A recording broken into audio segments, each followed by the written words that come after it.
Ladies and gentlemen, welcome back to the Frontal Access Podcast. I am your host, Steven Russo. Anthony Gonzalez. Let's fucking get it. All right, guys. So we have fights this weekend. They're tomorrow. We do. They are bright and early. I hope And you're it's ready. bright and early at 12 a.m. Not 12 a.m. God fucking damn, I hope not.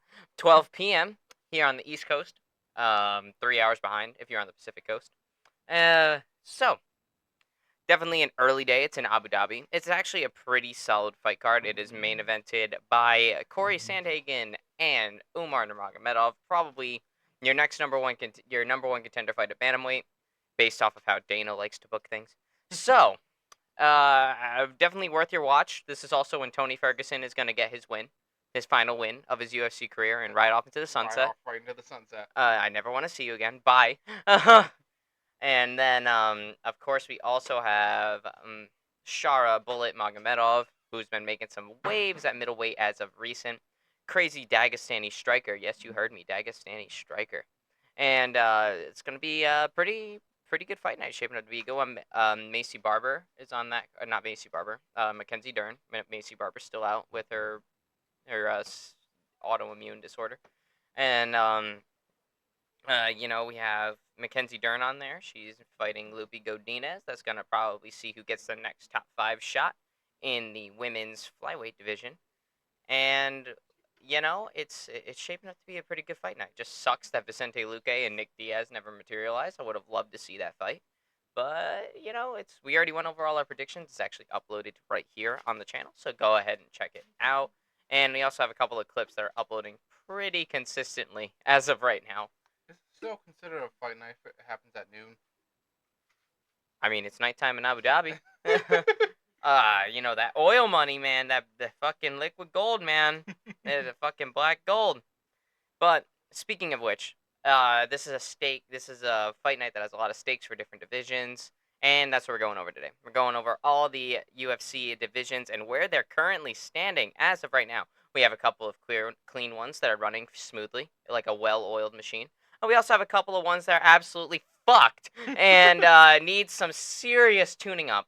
So, without further ado, we're going to be going all the way from women's strawweight to men's heavyweight. So, get ready. Get some popcorn, get a snack, get some Mountain Dew, and let's get this fucking show on the road, shall we? Let's start with women's strawweight. Oh yeah, also don't expect us to go into terribly too much detail within the top 15. I'm mostly sticking within the top 5 here.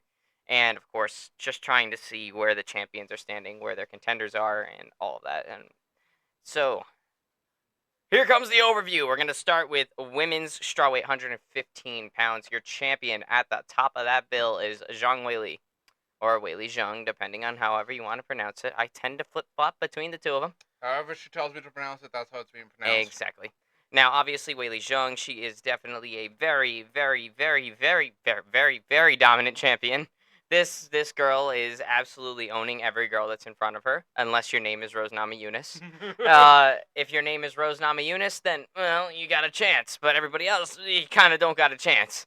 But I will say she's been very dominant. We haven't seen her since UFC 300, so she should be getting another fight announced soon. There really isn't quite a clear... Well, there actually is quite a clear-cut contender hanging out at strawweight right now. Obviously, we're going to go down to top 5 here. Number 1, for whatever reason, is Tatiana Suarez. She hasn't fought in like 10 months. I don't know why she still has that ranking. I don't know what's up with her right now. If y'all know, let me know in the comments. They probably couldn't take it away from her. She probably beat them up. And then we have Yan Xiaonan, who just fought Weili Zhang back at UFC 300. She actually ended up having a pretty entertaining scrap with the Chinese champion as the Chinese challenger, which is kind of insane. Yeah, China versus China. I thought the world was going to implode. And it didn't. Then we also have who I think is your clear-cut number 1 contender. It's Virna Jandiroba, who's coming off of a submission win versus Amanda Lemos, the last person to challenge for the title before Yan Xiaonan. So, and since Yan Xiaonan is out for the foreseeable future, no, she just fought back in April, so I'm not expecting her back anytime soon. Maybe she welcomes back Tatiana Suarez whenever she decides to come back. But that would be a good fight to watch, I think. They're both very similar, very boxing heavy, striking heavy fighters. But Jandiroba here actually brings something a little bit different, and it's a different challenger than what Weili Zhang is used to. the Miss Jandaroba is actually a jiu-jitsu specialist and very good grappler, and that's usually the equalizer for Wei Li Zhang. She uses her grappling to win the fights, of course, with her dominant striking and power and whatnot. But Jandaroba does pose a unique challenge for the champion right now, but and more than likely she is the next one in line for a title shot. You also have Jessica Andrade hanging out in here. I don't know what division she wants to fight at right now. She jumps between all three of those divisions, so I really, really can't give you a prediction as to where she's gonna fucking go from here. So, and we also have Amanda Lemos, who's coming off of an L right now and doesn't really have a clear cut future as of the making of this video. And then, of course, maybe she welcomes the winner of Lupi Godinez and Mackenzie Dern because Mackenzie Dern is at number 7. And Miss Amanda Lemos is at number 5. And Lupi Godinez is at number 10. So, maybe Amanda Lemos faces the winner of that fight. But Straweight right now is a little bit messy, but it seems rather clean right now.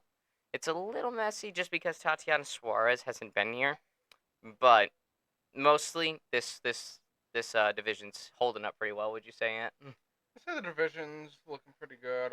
You got your. I'm gonna put it to like a Ferris wheel of like the top 5 who's going at it, making sure that they get their name out there, they get known for their fight and whatnot, and then they have a clear shot. You know, it's like you do this, you get a shot at the champion. You know. So overall, women's strawweight is moving pretty solidly right now. It just lacks a lot of like really big names. You Yeah. know, I mean, you have Zhang Weili, obviously, and you have Andrade and Lemos and Dern. Dern, especially, she's the youngest out of all of those listed. So she's probably going to be the more looked at contender as of right now. And and she has a fight coming up this weekend versus Lupi Godinez. So maybe we'll see who gets a top 5 shot after we see the results of this fight, which I believe my prediction at least was for Dern to win by a submission. I had Dern for this too. Yeah, Dern as well. All right, so women's strawweight overall, give it a rate. Well, 8 out of 10 ranking as far as functionality is concerned. Yeah, 8 out of 10. We'll give it an 8 out of 10. So solid performance out of the women's strawweight division. Good job. You're keeping your shit together. And you're working with what you got. Now, women's flyweight. This one is pretty top heavy, if I'm being honest with you. The top 5 is extremely deep, but the rest of the division is a little bit nah. But the top 5 definitely worth looking at. Because this division's very top heavy. All of the people in the top 5 are within 1 or 2 victories of getting to the championship. But the only problem is inactivity in the flyweight division as of right now. The flyweight title has not been defended since last September by Alexa Grasso versus Valentina Shevchenko. Their rematch after Alexa Grasso shockingly beat Valentina Shevchenko back at UFC 285 in March of 2023. So, I think that's the only problem with this division right now is the inactivity of Alexa Grasso. But it's mostly because there's not enough closure between Grasso and Shevchenko, even though there should be. Grasso has won twice against this girl. I had rounds 2, 4, and 5, all for Grasso. I don't know how the fuck the last round got scored at 10-8 after fucking Mike Bell scored 4 rounds for Valentina Shevchenko. Not only are you wrong for scoring 4 rounds for Valentina Shevchenko, but you gave a 10-8 to Alexa Grasso in the 5th round, which the 5th round Alexa Grasso won, don't get me wrong, but it wasn't a 10-8 round. So, Mike Bell, you fucked up this division, so now it's been inactive. They did a season of The Ultimate Fighter with each other. That's out on ESPN Plus right now. You can watch all the episodes. There's new ones coming out every Tuesday at 10 p.m. I've been keeping up pretty, not as hard as I was keeping up with it last year, because last year was Chandler and McGregor. This year, I'm kind of keeping up with it, but I'm not, like, at my TV as soon as it starts. I think the Chandler-Gregor fight's gonna happen after this. Dude, that's what's probably gonna happen. I mean, Valentina Shevchenko and Alexa Grasso are scheduled for their trilogy bout in September. September 14th, they're supposed to co-main event the Sphere in September. So, Fuck me running, man.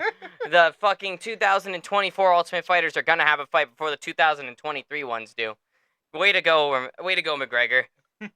And way to go, Chandler, for not like kind of standing up and saying, "Motherfucker, get your ass back in the octagon." McGregor has you on his leash, Michael Chandler. It's terrible. It's bad. You're better than this, man. Fight somebody else. This dude's not coming back.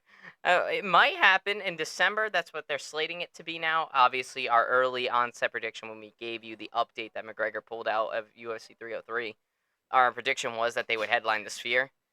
But now our headliner of the Sphere card is Sean O'Malley and Merab Dvalishvili for the bantamweight strap. We'll get to that division soon. But it's just, bro, at this rate, so October, it looks to be that obviously our August pay-per-view is already confirmed. August 17th. It's going down. We got Dracus du Plessis defending the middleweight strap versus Israel Adesanya. Once again, we'll get to that division later on. The September pay-per-view is confirmed. Obviously, it's Merab and Sean.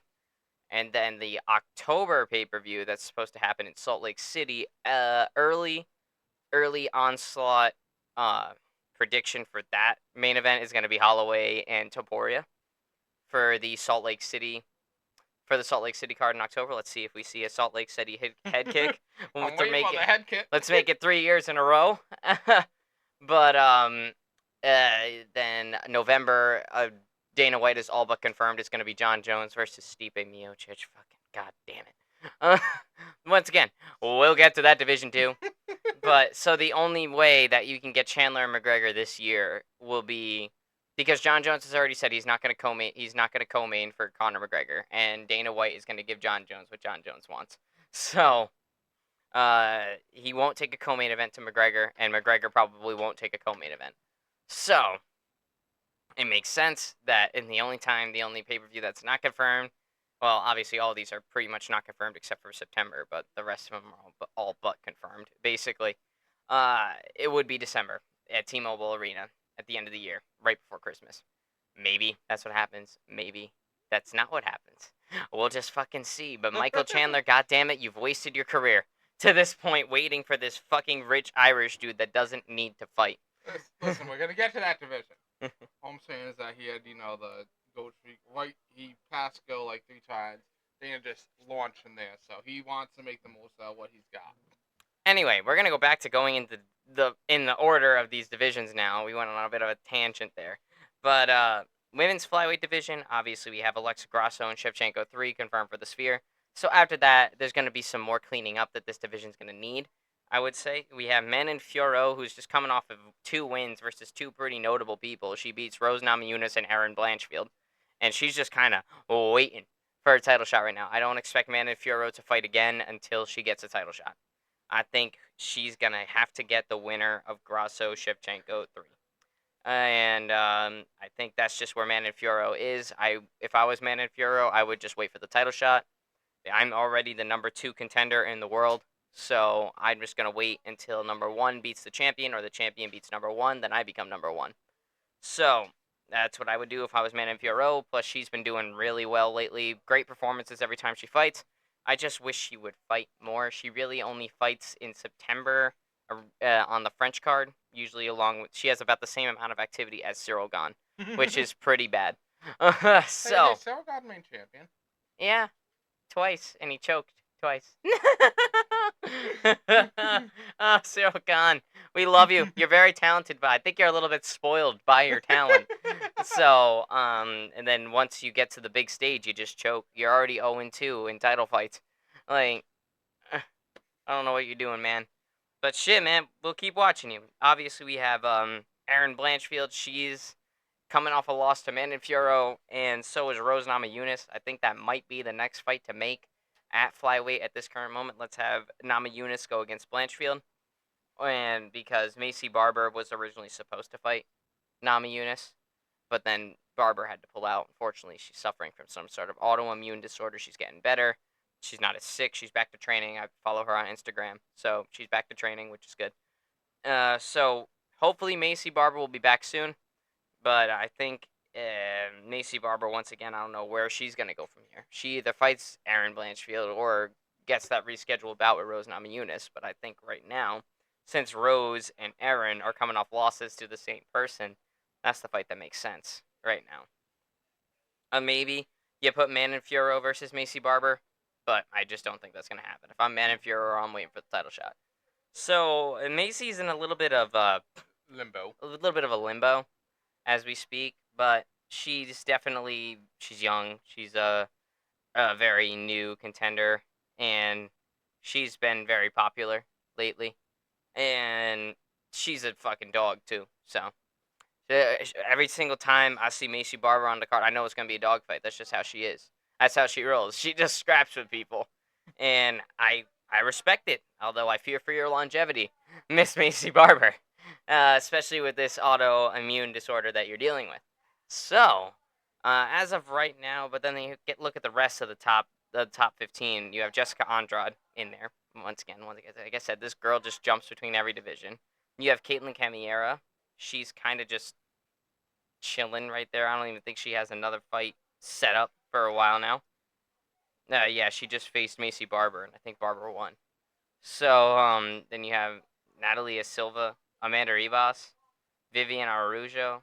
I mean, Vivian Araujo might be somebody to look after, and I'd say the same with Amanda Ribas, but Amanda Ribas, she's kind of a... Every single time I see her fight, I kind of flip a coin. I don't know if she's going to win. I know she has the talent to win, but I also know she can lose. So it's kind of just the Michael Johnson of the women's flyweight division. Which version of Amanda Ribas shows up today? Then we also have Tracy Cortez, who just had a big fight versus Rose Namajunas. Unfortunately, came up very, very short versus Rose on just, there's such a discrepancy in talent there. You have Rose, a former two-time champion, and then you have this girl, Tracy Cortez, who's young. Don't get me wrong, she's very young. But I just don't think she was ready for that kind of a spotlight yet. Plus, she stepped in on short notice because, I mean, why wouldn't you? You get to face number 4 in the world, number 5 in the world. At number 12, if you do the impossible and beat her, you're right instantly in title picture. You either get a number 1 contender fight next or just a straight title shot. So, but it's always the short notice fights you gotta watch out for. Yeah, sometimes it's high risk, high reward though, when it comes to those short notice fights. I mean, sometimes when you step in on short notice, you become world champion. Ask Michael Bisping. But sometimes you step in on short notice and you start to lose your aura. Ask Volkanovski. So it's just how it rolls, man. It's high risk, high reward. You bet high. The thing is, it's not really high risk for the lower one, like 12 fighting 5. 12's paid or paid, you know? Mm-hmm. True. And, certain ones, like, that are just making their headway, they're just starting, they might have the potential to crack the top 5. We're not saying you can't. We are not saying you can't. It's just really tough when you don't have, like, the backing, too. Like, with Pimblett just recently. He just got ranked. I don't want to see him in a top 5 fight. I don't want that not to be yet. His next fight. Just not yet. I don't want. No. I mean, he did impress me though. Yeah, Last time, great. that was impressive. I ain't gonna lie. I mean, Paddy Pimblett, he's pretty cringe. Don't get me wrong, but like the dude can play jujitsu. That's for sure. This guy, like, first Bobby Green made a big mistake shooting in on Green. Yeah, King Green. Thank you. Yeah, so King Green made a big mistake shooting in on Paddy Pimblett. I mean, that's just not going to go well for you. No, what he was thinking, I'll be honest. Maybe it was an ego thing. I'm going to beat you in your realm. But, I mean, I'm sorry, man. Paddy Pimblett's jiu-jitsu is just really fucking good. And it impressed me. But, like you said, I don't want to see him in a top 5 fight right now. But he did impress me. I'm going to give respect where respect is due. And that was a very respectable performance. Plus, I love how he dedicated it to that child that died of cancer. That was very nice. That is very nice. So that's a much lesser one of those old guard versus new guard type of guys, because King Green, he hasn't been there and done that. No, he has not been tried. He's tried multiple times. A perennial contender. Perennial top 15 contender. For a very long time. Maybe we won't see him after this. I don't know, man. We'll see what happens, but we'll get back to that division. But women's flyweight, although the top 5 is very exciting, the rest of the division suffers because there's a lot of top-heavy shit. in women's flyweight, even though this is the most exciting women's division, my humble opinion right now. This is the one that has the most talent. This is the one that has the most eyes, the most fighters. And, I mean, there's no shortage of contenders. I think this is the most common women's division for the women. Well, the thing And is, especially with this, is so something like this, right? The top five, they are very, very, very good. You got people going in there making headways like Rose, making headways there, and the problem becomes that the people who have these eye on them and have the attention, the top five, they're really fucking good at what they do. And the problem is, like, numbers 6 through 15, three of them, I feel, could have a shot at cracking that. But only three. but that top five is going fucking nuts, though. Yeah. But So, due to the top heavy nature, I can't rank this above a 7.5. So I'm gonna give y'all a 7.5 out of 10, just because of how top heavy your division is and how inactive your champion currently is. So, but that's kind of not her fault. They made her do the Ultimate Fighter. That's already gonna set you back 6 months. So like, but I gotta say, I can't give it much past a 7 here, just because of how top heavy this division is. You know. I'll give it a.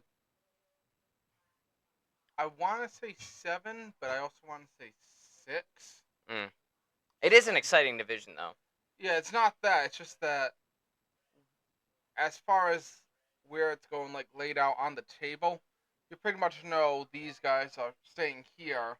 These guys, they'll mix amongst each other, have a shot going there. There's not a very good shot at them cracking here, but I know some of the other divisions gets even more. It's even more of a stalemate, even more of a slug, and it's just like disparity between the two. So I'm gonna give it a 7. Yeah, I'll give it a 7.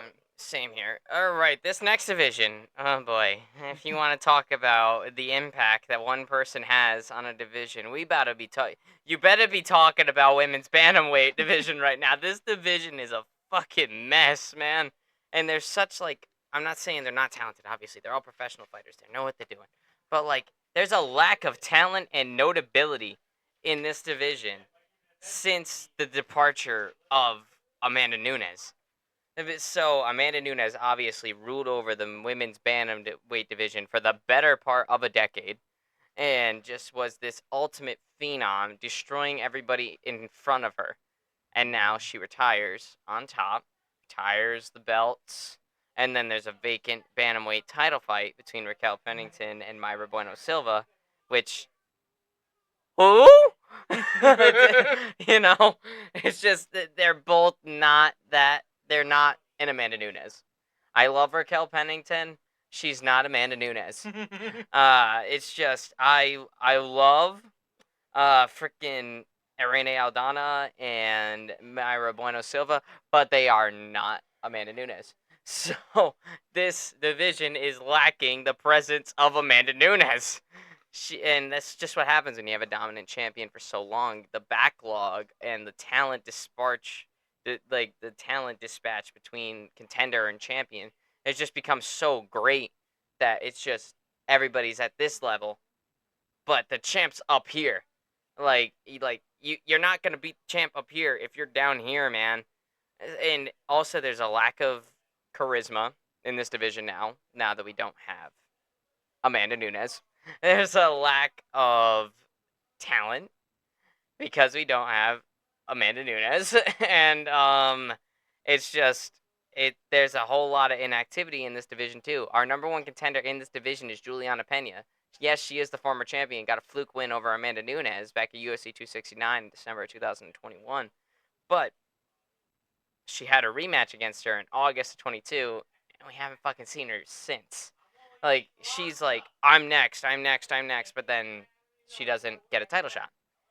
Then they give the title shot to Raquel Pennington, who hadn't fought for the belt in 2 years before Amanda Nunes retired, and then Mayra Bueno Silva, who's never competed for a title. So I'm like, this division is suffering right now. Not only is it the inactivity, there's a lack of contenders. This isn't a very big division for women right now. And there's not a whole lot of people that are really breaking in. There is one person that's breaking in. Your most notable contender in this division is Kayla Harrison. She just got drafted to UFC from Bellator, or PFL now. And she's also an ex-judo champion. She's a judo gold medalist, I'm pretty sure. And she is a very exciting and intriguing contender. It gives a breath of fresh air to this rather dead and dry division. Breathe. Breathe. Like she's the one lone soldier doing CPR. Like she's the most. I mean, you also have like people in this division like Holly Holm, but Holly Holm's 41, man. How much longer does she got? You know. And then, but Kayla Harrison here, she's also, despite her being the most intriguing prospect at bantamweight right now, she's also 38. Like, maybe not 38. She might be like, wait, 1990. So she's 34, actually. So she's 34. So, I mean, she's not at the prime of her career, but she's not at the decline quite yet. So it's just, how much time does Kayla Harrison have to make an impact on this division and possibly become UFC champion? I think she's coming into this division at the perfect time. Raquel Pennington, albeit a great fighter, I love her to death. I actually do like Raquel Pennington. It's just she's not a strong champion. In my opinion, I think she's very beatable. I think there's a lot of people in this. I think even Juliana Pena, who also is a very beatable fighter, could beat Raquel Pennington. And it's just Kayla Harrison. I think she can. Definitely. But how is she going to get booked? How active is she going to be to give that breath of fresh air back to this rather dead division? So it's just, I don't know, man. And then Irene Aldana, she hasn't fought since she retired Amanda Nunes. She didn't retire Amanda Nunes. She was just Amanda Nunes' retirement fight. So she hasn't fought since then, but she does have a fight booked for the Sphere in September. So at least there's some movement here. But also Raquel Pennington hasn't defended this belt since January. Guys, it's August. And then we have not seen Raquel Pennington in a co-main or main event at all. And there's nobody that is a clear-cut number one contender in this division either, because even the number one ranked Juliana Pena, where the fuck are you? Like, and also your number two is Kathleen Vieira. Also, again, where the fuck are you? You know, I think that this division lacks charisma, lacks depth, and lacks. I'm really fucking bashing on women's bantamweight right now. It just lacks everything. It lacks activity, charisma, and talent. I'm like, this is a dying division right now. This might go the way of women's featherweight if they don't do something soon. And I'm like, because there's just nobody. So as of right now, man, I'm sorry, women's bantamweight, you're getting a 5 out of 10 from me right now, and that's being generous, mostly because you got Kayla Harrison, who I'm intrigued about. And what are your feelings on women's bantamweight right now? It's See, in the shambles. thing is, It's in shambles. you made it sound so bad you were giving it a 5, but I'm actually gonna rank this lower. I got this at a 4. It's at just best. It's because the problem is you don't have the spotlight on you. You don't have the charisma. You don't have the fighters that you need in order to make this an exciting division that we want to keep up with. And because you don't have that, we're talking about the state of the division. It's a fucking mess. It's a fucking mess. That's the best way to put it. It is. This division was riding Amanda Nunes. The only reason why people gave a shit about this division was because Amanda Nunes, but she's gone. And also the problem when it gets like that is, you know what's gonna happen in that title fight. They're gonna lose to Amanda Nunes. Exactly. Like, just left and right, she just destroyed people. Like, made them look like amateurs in there. This division's a mess, man. So it was really a mess waiting to happen, honestly. Once, like, I'm pretty sure, like, all of us knew it was a ticking time bomb.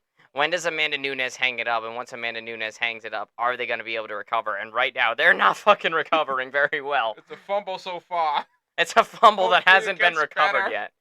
I mean, if Raquel Pennington starts getting an attitude, being a cocky champion, and starts calling out other women, sure. Or if she defended. Or if she defended. It's been 8 months, Raquel. And you won that championship I think in January. Did they get married recently? Was that a recent marriage? That marriage happened before the title fight. Yeah. Because Tisha Torres, now Tisha Pennington, was already Tisha Pennington by the time that title fight happened. Then you have no excuse for not being active. It's just strange. Maybe, I mean, they did have a child. Tisha Torres, no, I keep saying Tisha Torres, not Tisha Torres, Tisha Pennington, carried the child. So maybe that's where Raquel's at. You know, hanging with the kid and the wife. I mean, that's valid, but at the same time, you're the champion of a division, man. You have a job to do. You gotta feed that family. Like, I need you to go and fight. Like, I need you to do it now. It's the same with Juliana Pena.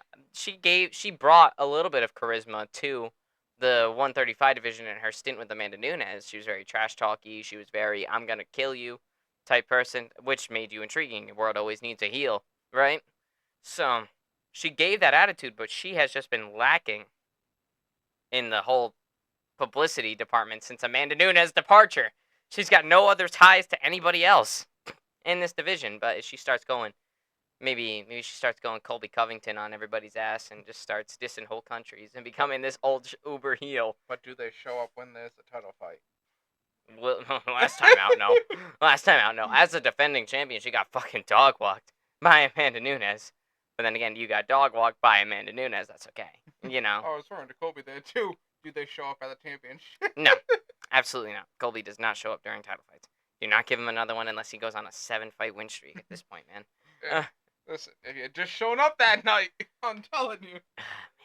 Dude didn't even take a fucking knee for the first responders. I can't respect that. I'm like, what the fuck, man? But anyway, this division sucks.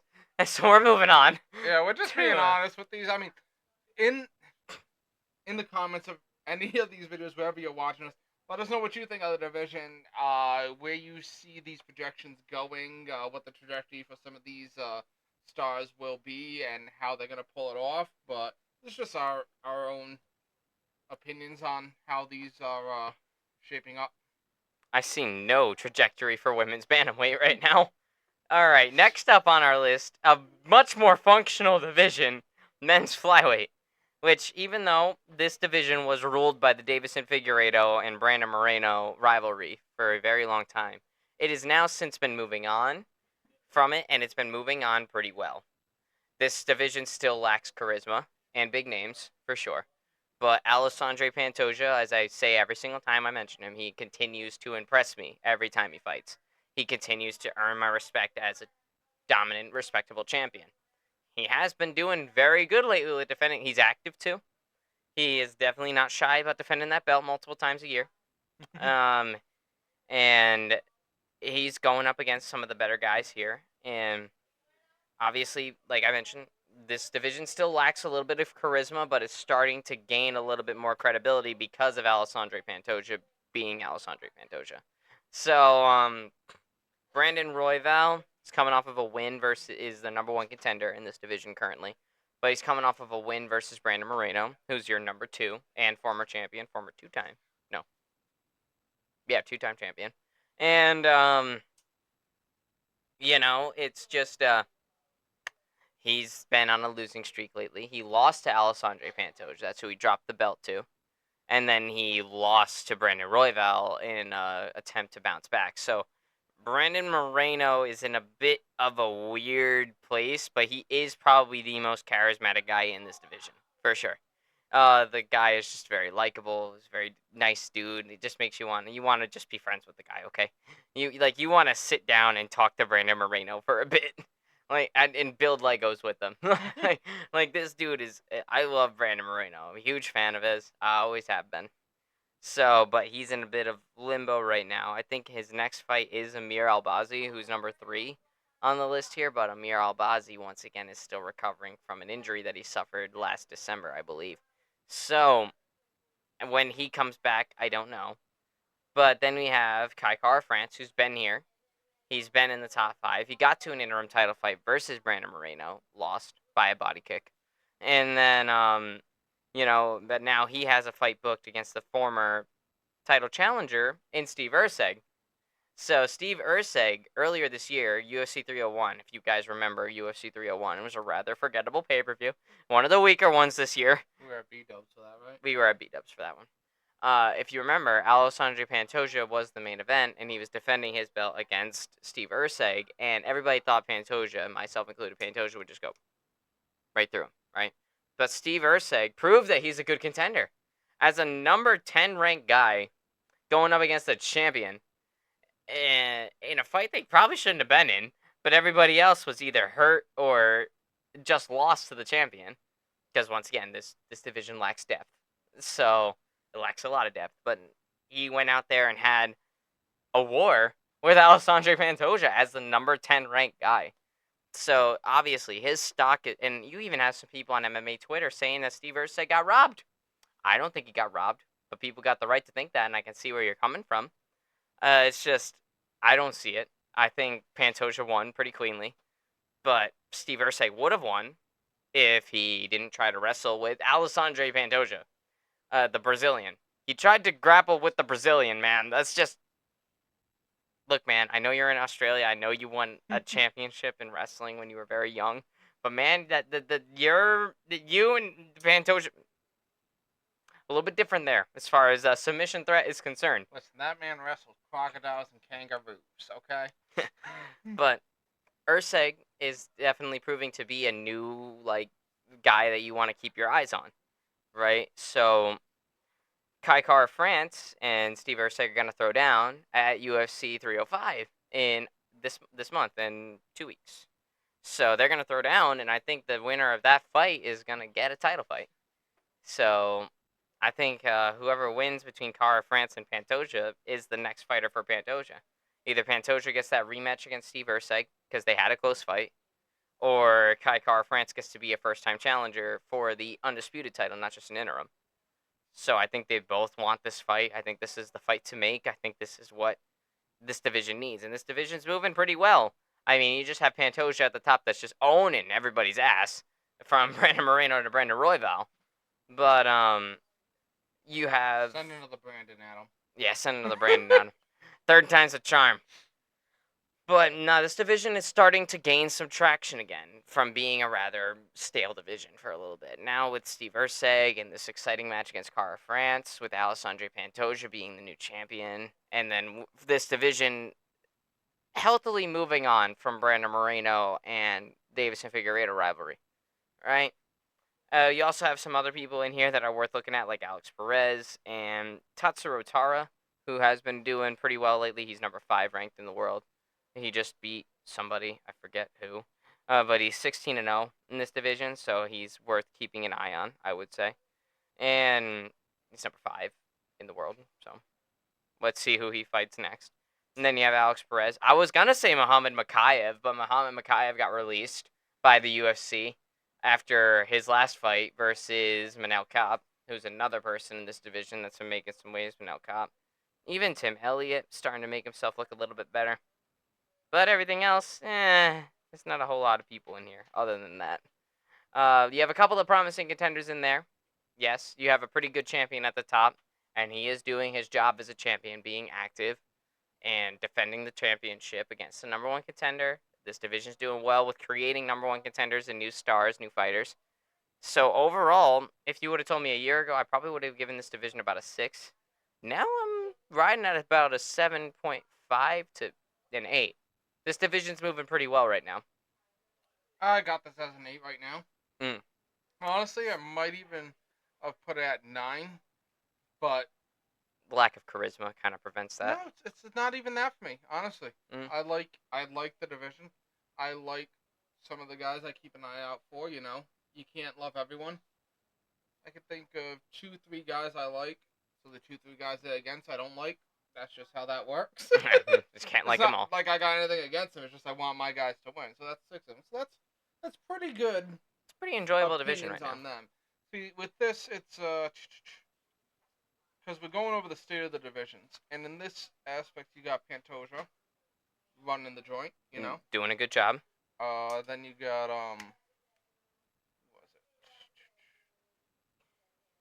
what was it? Royval's next, and then it's Then it's Moreno. Then it's then you Albazi.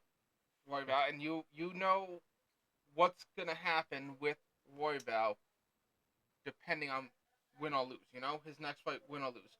Win, he's number one. He just won. He has a shot at the championship. When or how, who knows? Lose, give him one of the other people in the top 5, and you can give him one of the ones in the top 5 because they're all very good. Same with Moreno, you know. If he wins his next fight, guess what? He's a former champion. He's already up there. Got some stock. He could just get the title shot after that. If not, give him number 1, you know?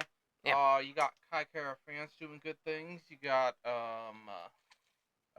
Urseg doing great. You know, we love an underdog story. and that's what I was talking about before. I was saying it's not that you can't break into the top 5. It's just prove that you can. Is it mean to say you got to be good? I you mean, got to have the skills to back it up. And he showed that he's not there yet. He's approaching, you know, championship top 5 levels. Definitely competitive. So you have a reason to follow this guy, a reason to keep your eye on him, and you're waiting expectantly for when his next fight is to see what he's gonna do. You know, so for me, the division does have the charisma it needs to earn it that 8, maybe even 9. If it was more direct trajectory line, like point A, B, C, D, all the way up, I'd give it a 9. But I'm gonna have to go with 8.5. All right, now we're moving on to men's bantamweight, which is probably the second best division in all of UFC right now. Spoiler on what I'm gonna rank this one. All right.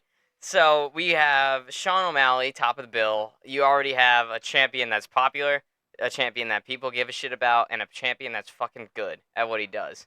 He's proven it time and time again. Before we were unsure, especially after that Petr Yan fight. But then when he goes in there, he beats Aljo the way he beat Aljo. And then he defends against Cheeto the way he beat Cheeto. This dude is fucking proven that he's the guy. You know, Sean O'Malley is a championship guy. Obviously, he's holding the belt right now. And he's very talented. He's very flashy. Dana fucking loves him. So already, this division's off to a great start. You have a good champion. And a champion that people are going to pay attention to. A champion that people like.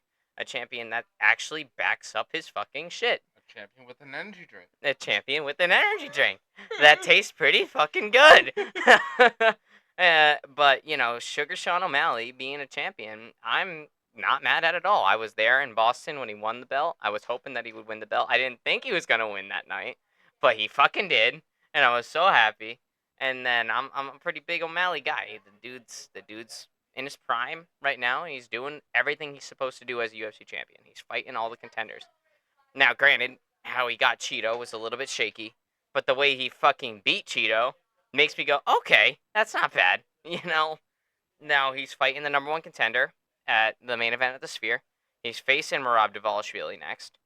This weekend, you have a number 1 contender match between Umar Nurmagomedov and Corey Sandhagen. Both of those guys very notable. Both of those guys pretty charismatic. Just don't give Corey Sandhagen a mic. He's just a nice guy, but he can't cut a promo. All right, he's a nice guy. I'm sure he's awesome to get a drink with, get a meal with, and he's a pretty go-lucky guy. Just don't let him cut a promo, okay? Just don't let him do that. And then it gets a little bit But you have Petr Yan, who's just on a fucking mission to get back to the top and beat that motherfucker that I should have beaten.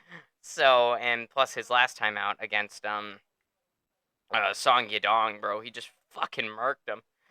Song Yadong was not ready for that level of competition at that time. Also, he ran into a Petr Yan that is just so supremely pissed off at losing these close decisions and robberies. And he's like, you know what, motherfucker? I'm going to come and get your ass. You get it! And then, obviously, he got his ass handed to him against Merab Dvalishvili. So, obviously, coming off of two close decisions, a close decision, a DQ, and a robbery. And then getting ragdolled obviously, people are starting to think, yo, is Piotr Jan done? Is that Aljo loss really plaguing him that hard? No. He said, motherfucker, Song Yadong, you're up next, bitch. I'm coming for you. And then he beats him, and then just like that, we're talking about Piotr Jan at the championship level again. And I think that's tremendous. And then we also have Cheeto Vera, another charismatic guy. Like I said in the last podcast, he's a reliable guy. He's a very good fighter. He's just not quite a championship level fighter. And you have Henry Cejudo, who's still in these rankings right now. And I don't know why he's still in these rankings right now. He hasn't fought since. And you doing a podcast? He's doing a podcast with Usman right now. He's like nowhere to be found. Same with Usman. So I don't know why Henry Cejudo's still here. Granted, in my opinion, between the two, Usman have a right to be in the ranking. Cejudo ain't cutting it for me. Yeah. He just the loss to Aljo, then the loss to who else did he lose to? Was it? Fuck. Was it? Nah, fuck. Who did he just lose to? Henry Cejudo's last loss. Hold on. I got this, guys. This is the only part that sucks about doing shit completely off the rip. Oh yeah, we're doing this live, no notes or anything, so. Oh yeah, this is live, bro. This is live. You're getting raw. You're getting raw, unfiltered, fucking podcast right now. Devalishvili. He got freaking ragdolled by Devalishvili. That's right. Devalishvili took down the gold medalist. I remember now. Yeah, so, and I don't know why Henry Cejudo's still here. Fucking chokes in a title fight, then loses to the number one contender. And then Davison Figueiredo coming into 135, making all sorts of fucking waves while coming up here. Coming from 125, not as bad of a cut as it was to get to 125. 135, he still got all the power that he had at 125. The thing that set Davison apart from every flyweight was his power. And that power transferred over to the bantamweight division. And that is a big problem for everybody. Because Figueiredo is just that guy. He's good all around, and he shows up when it's time to show up. And now this weekend, he's got a fight against Cheeto Vera. Whoever wins this fight gets a top 5 next. Like, come on, this is pretty good, man. You have Song Yadong, who's in here. He's kind of a little bit in limbo right now. He's at number 7, coming off that loss to Piotr Jan. But I wouldn't mind seeing him versus Cejudo if Cejudo decides to come back. You know, it's just and he's also a pretty charismatic guy too. So he definitely could make and he's got good hands. Boxing is his specialty. And then Jose Aldo just coming back into the picture. I don't think he's gonna stay, but he came back into the picture and did well in his return fight. Then you have Rob Font, who's always a reliable guy. He shows up all the time. Nice local New England cartel guy. Do I think he fights for a title? No, not at this point in his career. But I'm always rooting for him whenever I see him.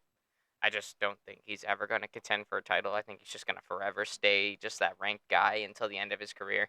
I just don't think, try to put Rob Font against anybody that I just mentioned. Rob Font's going to lose, more than likely. Is Mike Bell the judge? Ugh. Then we might. Maybe. But then you have Umar Nurmagomedov in here too. Then you also have other names like Mario Batista in here. And he's always showing up. You have people like Pedro Munoz in here, who's been around since fucking forever ago. And then even at number 15, Montel Jackson. He's another, just been here since forever ago. And I'm just a pretty reliable guy. Bantamweight has a clear-cut direction to the top and a very good circuit of fights. Overall, man, men's bantamweight's getting a 9 out of 10 for me. I think this is a very good division. Everything's moving the way it should. Everything has a clear-cut reason. Every fight makes sense. You know, sometimes you make fights in the divisions that don't make sense, but every fight right now that I think you could make makes sense. And I gotta say, I love that. This division's getting a 9 out of 10. I love the bantamweight division, men's bantamweight division. I'm gonna give this one a 7.5 for me. I do see the route you go in this division. I'm not as attracted to them as I am with the last one because, of this, Figueroa is my guy. Yeah, I love that guy. He's just my guy. Jan was robbed. Mm-hmm. Cheeto, he got privileged into that title fight. That's some bullshit. I ain't gonna let you off the hook for that. Yeah. Cejudo, privileged. They just Big want time privilege. him to get his third official UFCC. And it just didn't work. It just didn't work. And he just doesn't show up anymore. No. I'm sure the podcast is great though. Yeah. Keep it going, man. Pound for pound with Kamaru Usman's really good. It's actually a pretty good podcast, and I fucking hate Henry Cejudo. Anyway, I haven't kept up with as closely as you, but I'm not expecting something that's gonna put me to sleep when I see him on the match. You know, he's gonna show up. He's gonna probably go blow for blow with whoever he's up against. You know, so I see like the routes you can take to get to the champion. Champion as far as that goes, the Sugar Show. I like. I don't. I don't love. Okay, it's not that I have anything against him. It's just I need to see more from him right now. He was kind of put on the fast track with that following he had. I just want to see more from him. Yeah. Before I, go all in. It takes a while for me to go all in on my fighters, but that's where I see that. Hey man, bantamweight's a pretty solid division, and it's moving the way it should. So we're moving on now. Let's go to men's featherweight. Boy, did this division just get shaken up in the past year or so. Oh boy. All right. It's just an earthquake. This division is a fucking earthquake, but it's not gonna. It doesn't like negatively impact it. Like, although this division has been completely uproared just in the past year, the past couple months, not even year, the past couple months, this division has just been completely uproared, turned, flipped upside down on its head, topsy turvy style. You know, it's not a bad thing because this was a division that was a little bit stale for a bit. I mean, granted, you had Volkanovski at the top, who was just mowing through everybody. So naturally, whenever somebody got to Volk would just beat him until this past February. He ran into the guy that eventually would be the one to dethrone the 5-year featherweight reign of Alexander Volkanovski, that being Ilia Topuria. So Ilia Topuria comes in here and absolutely uproars the entire thing, knocks out Volkanovski, puts a fucking stamp on "I'm your next champion," like complete the most brutal way, passing of the guard. You know, he put a fucking stamp saying this is my division now, and unfortunately, it was at the expense of Alexander Volkanovski. But we all knew going into this that Volk wouldn't be champion forever, obviously. And we just wanted to see what would happen until he eventually lost it, and now he has lost it. But in this division, he's not irrelevant, though. I'm pretty sure if Volkanovski chooses to go back to the featherweight division right now and not fight at lightweight, he'd get right into a title shot. He was winning that fight up until Topuria landed the punch. Right? He did a very good round one. He was starting to open up a little bit in round two, and then obviously when he opened up, well, Ilia Topuria broke the fuck in and put an end to Volkanovski.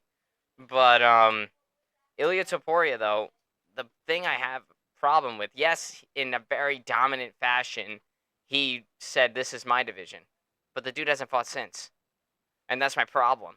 Volkanovski would have already fought again by now if he had beaten Topuria. I'm pretty sure. If he had beaten Topuria, he would have already fought again. Topuria is not as active as Volkanovski. That's my problem right now. And especially, I want to see more out of Topuria now. Because, of course, he goes inactive at the time I want to see him more. Because now that you just ended the most dominant champion since Jose Aldo, then, yes, I'll even say Jose Aldo. Since you ended the last, that guy, I want to see what you do now. And plus, you also missed the Max Holloway ticket on the way in. He got the get out of jail free card. Did he get through T-City? He never faced Brian Ortega, no.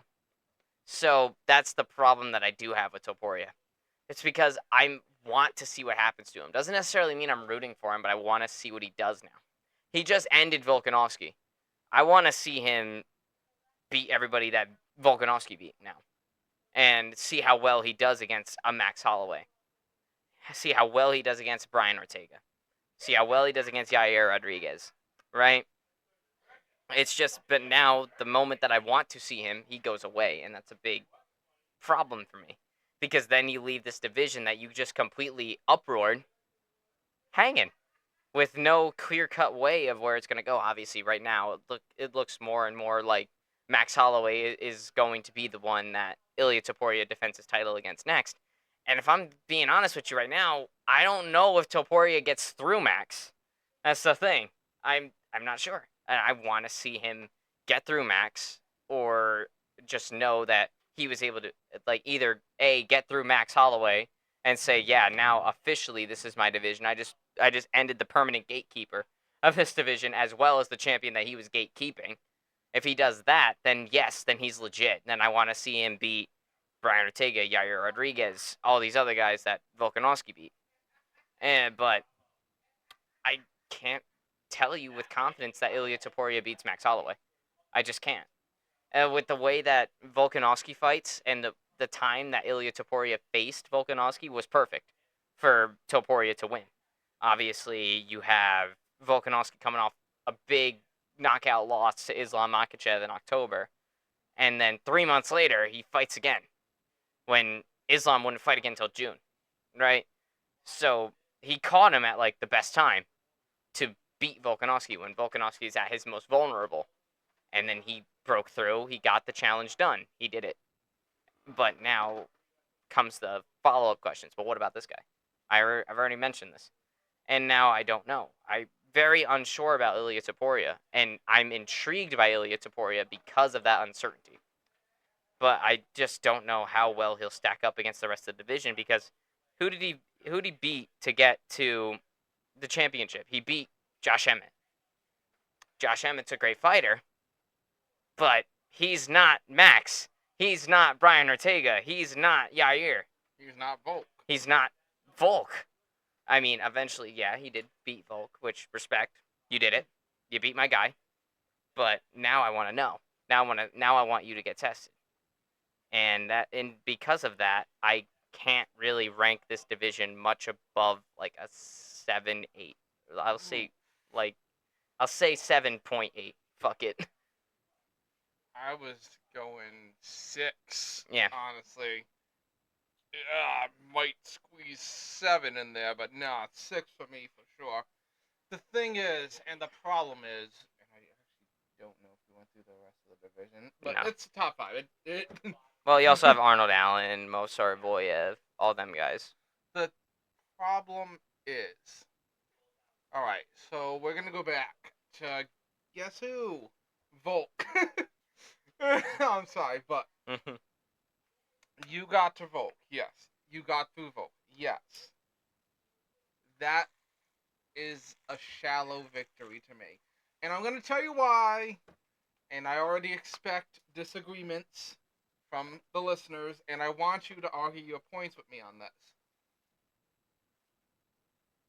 Everyone in the top 4 as it stands right now, which would be Volk, Max, Tega, and Yair, they're all at their prime gonna. I don't want to say it too definite, but they're gonna wipe the division. I'm sorry. Any person that's trying to break into the top 5 has to go through a fucking onslaught. It's just they're that good at what they do. They've been doing it for that long, and I can't get behind Ilya Topuria until he does some cleanup in that top 5, because I think if Volk was, we won't know for sure because it was then and this is now. If Volk had waited and hadn't gone to an immediate fight after immediate fight, short notice and all that Could shit. he have beaten Ilya? Exactly. We don't know what. I can tell you what I believe. I believe Volk would have beaten Topuria.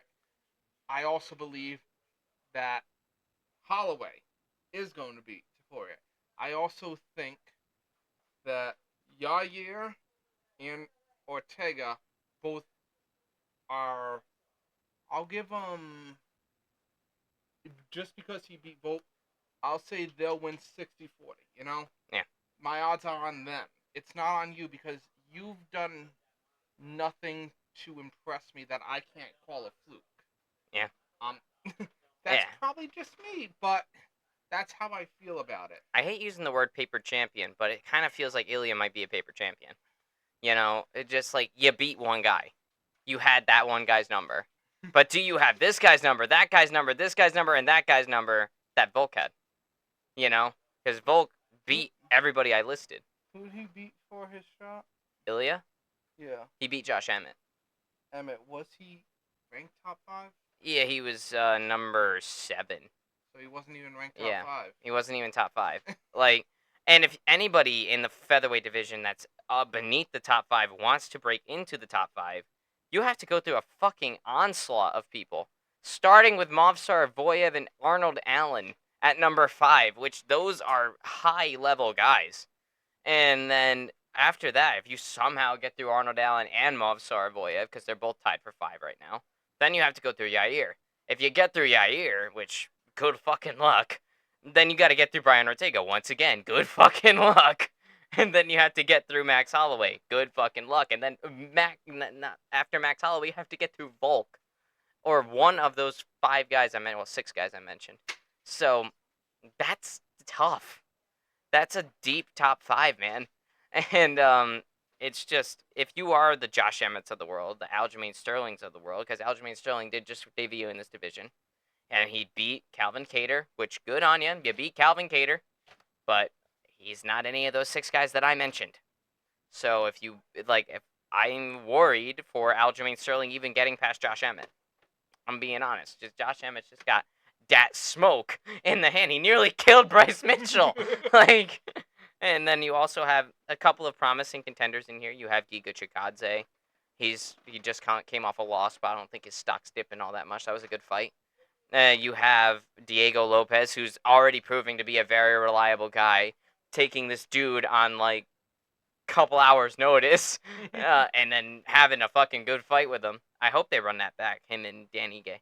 You also have Bryce Mitchell, he's Bryce Mitchell. I mean, he's a good fighter, but he does got camo pants. He's got the camo pants. Bryce Mitchell's he's just Bryce Mitchell, but just he also just got a return tour from the Shadow Realm. Yeah, he just got returned. Man, he just had a kid. Good for him. I mean, he's doing all right. But at the same time, some of the conspiracy theories that he believes in are a little bit it makes me wonder: is this satire or does he actually mean this? Because if he actually means this, Bryce, you might want to get. I'm surprised Josh Emmett didn't knock some sense into you with that. He knocked what sense was remaining out. Yeah, he knocked whatever sense was remaining out. I thought Josh Emmett would knock the sense into him. Nah, he knocked every sense out of him.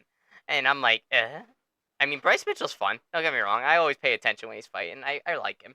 I'm not dissing on him. I'm just saying his belief system's a little weird. And what he deems true, like the flat earth thing, like the no vaccines thing, like the COVID is a hoax thing, the climate change is fake thing. I'm like, I like your undying faith in your religion. That's pretty cool.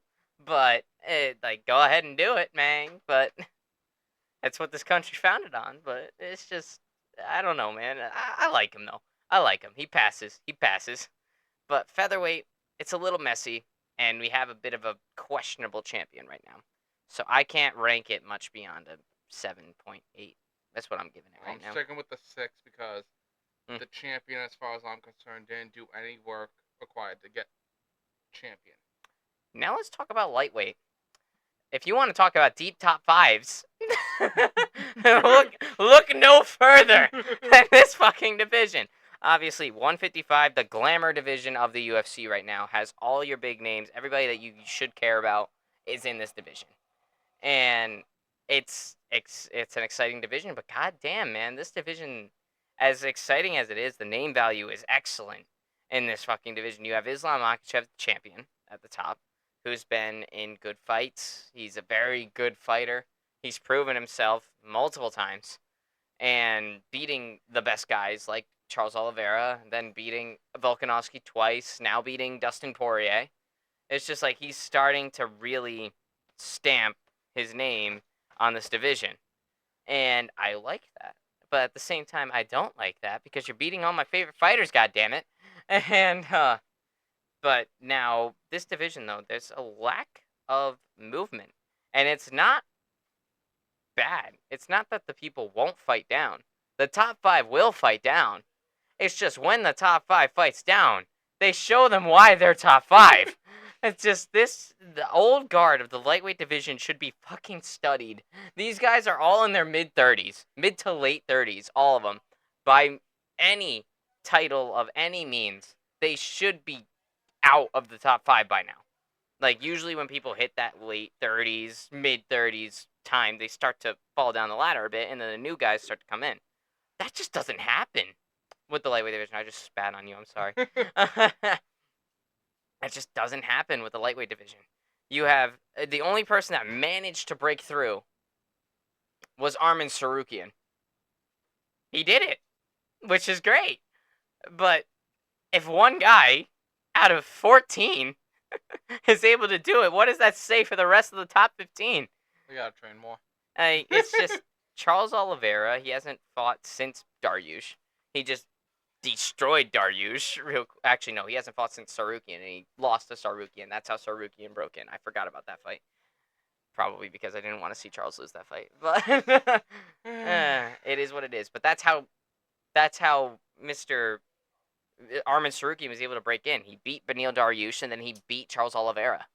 And then, like, good for you, man. That's fucking sick. But that takes a whole lot to get past those guys. Like, you got past one guy. But Rafael Fiziev tried to go into the top 5 against Justin Gaethje. Justin Gaethje fucking showed him why he was top 5. And then you have Dustin Poirier, who just took an ultimate risk fight against Benoit Saint-Denis, number 12, as number 4 in the world, and he fucking sleeps him at 35. Like, and then he gets a title shot just off of that one performance. Has an excellent fight against Islam Makhachev, comes up short at the end.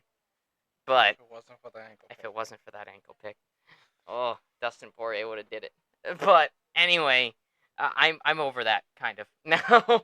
So We're not over it. We're moving on from it. yeah, we're moving on from it. We're not over it, but we're moving on.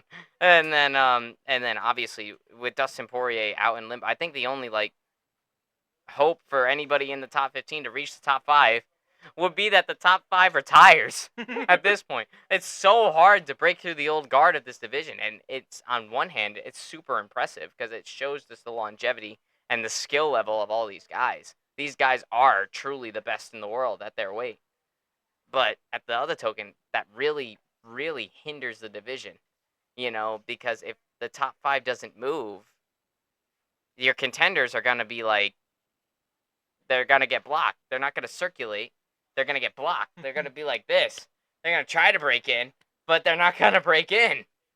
Like, they'll try their damnedest. And then even if they do, they have a Dagestani with plot armor to get through to be a champion. So, I mean, this is a tough division, man. I would hate to be a young 155er right now, especially with this old guard that you can't break through. I think the best, like I mentioned, the best hope for the new contenders, it's that the top 5 retires. But they're not going away. They'll fight down, sure. They fought down. I mean, Justin Gaethje fought down. Dustin Poirier fought down. Charles Oliveira fought down. The only person that fought down and was unsuccessful was Charles Oliveira.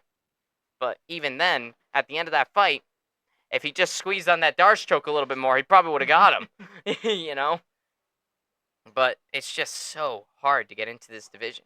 And then you have a Dagestani with plot armor at the top. It's just such a hard division. And then, obviously, you look at number 3, Justin Gaethje's kind of in a limbo since getting absolutely slept by Max Holloway. Dustin Poirier doesn't fucking know what to do with his career right now. He doesn't know if he wants to do an interim title fight with Arman Tsarukyan in October, or if he wants to just retire. I mean, with the fight that he just had against Islam Makhachev, he could still compete with these guys, 100%. Why is he doing an interim title Well, it's like speculation. He said that he wouldn't mind doing an interim title fight in October if Islam Makhachev can't make the bill. So, Why wouldn't he be able to make it? Islam's hurt right now. He's got a hand injury. Oh, really? He got a hand injury in the Dustin fight. Yeah. Oh, damn. I forgot to mention that. Yeah, he got a hand injury, some tissue damage in the Dustin Poirier fight. So he's out for now. And Dustin Poirier said that he doesn't if he doesn't make the bill in October, he would do an interim title fight with Arman Tsarukyan, which would be cool. I mean, he had a close fight with Islam, and if it wasn't for that ankle pick, I can almost guarantee you Dustin Poirier would be your champion right now. And scary though. Yep. And then, but Arman is scary as well. He just beat Charles Oliveira, and I mean, not that MMA math works, but Charles Oliveira beat Dustin Poirier. So I mean, not that MMA math always works, but there's some merit to it. And then he says that one hand he wants to fight one more time, then on the other hand he says he wants to just keep, or he just wants to retire. He's really unsure with where he's going right now. Obviously, everybody that's in the top 15 of lightweight is praying that Dustin retires, so that then one spot in the top 5 opens. But even Justin Gaethje, he's got like maybe 2 fights left in him, I would say. Why wouldn't Gaethje go for the interim fight? It's because he's coming off a loss to Max, I think, but so is Yeah, Dustin. But it's so been a longer time since he fought. who? Justin Gaethje? Yeah, he fought in April on 300. Dustin fought in June on 302. So yeah. And then, of course, you have Mateusz Gamrot. He just made the top 5. He took Michael Chandler's spot. So Mateusz Gamrot also is eyeing Islam Makhachev right now. Yeah, well, we'd be mentioning Chandler for this division. No. Yeah, we'll mention Chandler for this division, even though he hasn't fought in it for 2 years. You have Michael Chandler, who's the biggest, who's the he's the best but dumbest fighter in the entire world. I love you, Michael Chandler. Don't get me wrong. I fucking love you, but you are on McGregor's leash right now, and that's not very good for your health. And also, I just thought of a way to get him off the leash. You ready? How so? You just gotta pay him as much money as that fight's gonna make him. I can't do that. Well, I can't do that. And then you have Beneil Dariush, who just seems to be going the way of obscurity right now. He's taken a bunch of L's to Charles Oliveira and now to Arman Tsarukyan. He hasn't fought since. And then you still have Rafael Fiziev, who hasn't fought in a little while, but he's still a dangerous contender.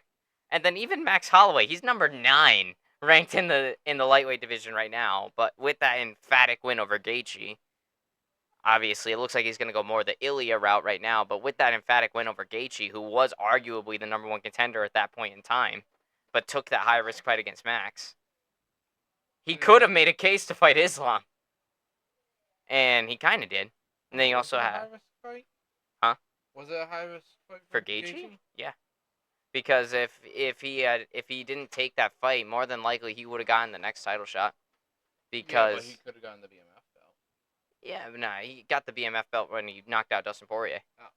So he knocked out Dustin Poirier and he won the BMF belt, and by definition, if you knock out the perennial number 1 contender, Dustin Poirier, you're going to be next in line. And then plus with Charles, Charles got booked for 300 before Gaethje did.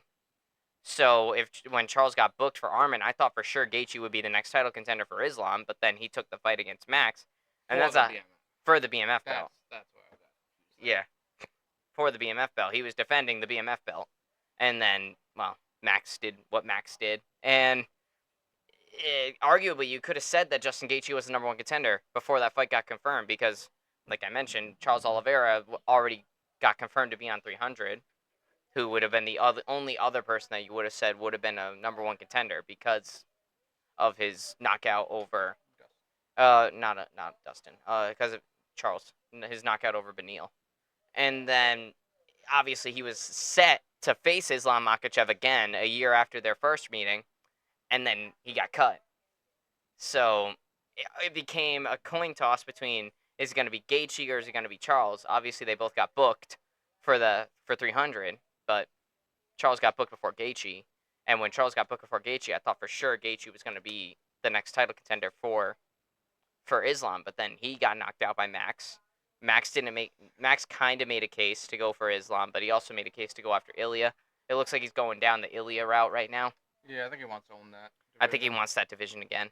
So more than the lightweight division, but if I was him, I would have said fuck it. I'm going for the lightweight division now. I'll keep in mind when you're talking like, by the way, Max has always been the eternal second place. Sorry, Yeah. sorry to put it like that. We love you. It's true. We really do. I think we have a special about him, right? Yeah, we do. Yeah, we really do love you. But I mean, when you got that in your mindset, years, just being there, You and want it. making sure no one gets through, Mhm. except for that guy who you can't seem to figure out. Mhm. Then I mean, it's his best shot for the actual legitimate weight class gold. Yeah. So I think that's what he's going after. And then we also have in the top 10, you have Renato Moicano. He's a very exciting fighter. Same with Dan Hooker. You have Benoit Saint-Denis. You have Jalen Turner. You have Rafael Dos Anjos. And you have Patty Pimblett and King Green. So. No, we don't. No, we don't. We have King Green, and I would love to see Benoit Saint-Denis versus Patty Pimblett. I would love that fight. That would be amazing. But it looks like Patty Pimblett's going to go after Renato Moicano first, though. So, but I think Benoit has a fight against, I think Benoit's facing Dan Hooker. Oh. So, Dan Hooker's fighting somebody. I don't know. I think it's Benoit. So, yeah, that's actually kind of cool. But this division has a lot of good contenders in it. It has a lot of good names in it. But it's just so hard to crack that division line. So as much as I love the lightweight division, I got to give it an 8 just because of how hard it is to move it. I'm gonna give it a 7 because Hmm. when I'm looking at these and I'm giving my ranks, 7 is there is a discernible way to make it from where you are to where you want to be. There's not a whole lot of opportunity in the lightweight division, though. No, but you know who you can fight for. Honestly, right now, I think the best way to try cracking it, I gotta say, would be to take on Oliveira. Good luck with that. And to take on Probably Dustin. Dustin, yeah. Dustin, I would say. Because he's coming off a loss. He's set to retire, as much as we don't want to hear that. So, I mean, those are your best 2 shots, and then from there, move on. You already saw Oliveira got beat. That's how Armin was able to Armin make number got 1. in. So, I mean, there is a way to get from point A to point B. It's just really rocky. Want to. Yeah, it's very tough. That's why I gave the women's 3-1 out, because there was no what are you gonna? It's just, here's a puddle, make something out of it. It's just strange. The division is really rough right now. But yeah, so this one's gonna get a 7 for me. But it is a very exciting division, though. Those names you can't deny. Every single time you see any of those names on the top of the bill, you're gonna be like, oh yeah, let's fucking get it, boy. But all right, let's talk about the welterweight division now. Which this division just got blown wide the fuck open this past weekend. You have Bilal Muhammad as your champion, unfortunately. So, now because of that, it's just this division's blown wide the fuck open now, because Leon was, doing Leon things. He beats Kamaru Usman in stunning fashion, then beats Kamaru Usman again. Then beats Colby Covington, looking to be a pretty dominant champion. He goes for Bilal, and he gets mowed by Bilal Muhammad, except for the last minute of the last round when he busted that motherfucker open. Pretty sure it was last 40 seconds. Yep. And then now Leon Edwards is back to number 1, and there's a new champion at the top. And I'll be honest, Leon Edwards needed this win against Bilal Muhammad to grant himself an immediate rematch privilege, I would say. So now I don't think he's earned enough to have an immediate rematch. He beat 2 guys. I think if he beat the 3rd guy, he would have that ticket. It also depends on what movements to be made here, which we're going to be going over. Because, I feel Usman deserved that immediate rematch. Well, he did get it. Yeah. And lost. I feel like he wasn't out of title contention there. Mm-hmm. Because that dude is a badass. The thing is, without the people reaching to get to that number 1 spot, at this point, if I see Edwards versus Usman again, I don't know if Edwards will pull it off. You never I know. know he did it twice, and I'm not. There's nothing I can say to take that away from him. But like I always say, I look for the drive and the hunger in people. Now, Edwards didn't have that this weekend. No, not at all. So between the two, I would have to see if Usman does have that. Which, even that's a questionable thing. Because he's commentating. Yeah, because he's mostly commentating, living an easy life right now. He's not getting up at 6 a.m. to train every day. He's not. He's living a pretty solid life right now. Which is why I say I couldn't tell between the two who would win or wouldn't come out on top. But we're still going over these rankings, so. Welterweight is also a very slow-moving division as well. That's another problem with the welterweight division. There's a lack of activity. There's everybody that's in the top 5 of basically everybody in this top 5 of welterweight isn't very active at all. So once a year. like they fight like maybe once, twice a year. The more active people are in the lower part of the division. So you have a lot of contenders moving up, but they're reaching a place where as they're moving up the ladder, nobody's moving up here. So if they can't get an opportunity to move up, then they can't do it.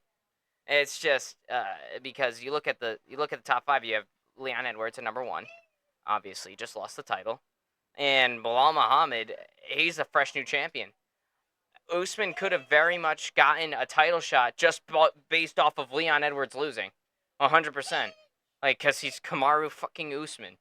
And then you also have Shavkat Rakhmonov, who's just kind of waiting at number 3. Just kind of chilling, waiting for his shot. I'll be honest, I'm surprised Usman's kept this rank for as long as he has. As long as he has, yeah. He hasn't fought since October last year when he almost beat Chimaev. So, it's just, so you have Shavkat, who's in the top 3. He could get the next title shot. I can clearly tell you, I don't think Leon Edwards gets an immediate rematch. I don't think he did enough to prove that he earns an immediate rematch. Yes, he beat Kamaru Usman when he was at the top of his game. Yes, he beat him again. Then, yes, he beat Colby Covington, but Colby Covington didn't show up that day. And somewhere else. He was somewhere else. I forgot he was Colby Covington until round 5. And then, once again, that brings me to Colby Covington. He doesn't fight at all. And when he does, he only wants titles, and he refuses to fight down.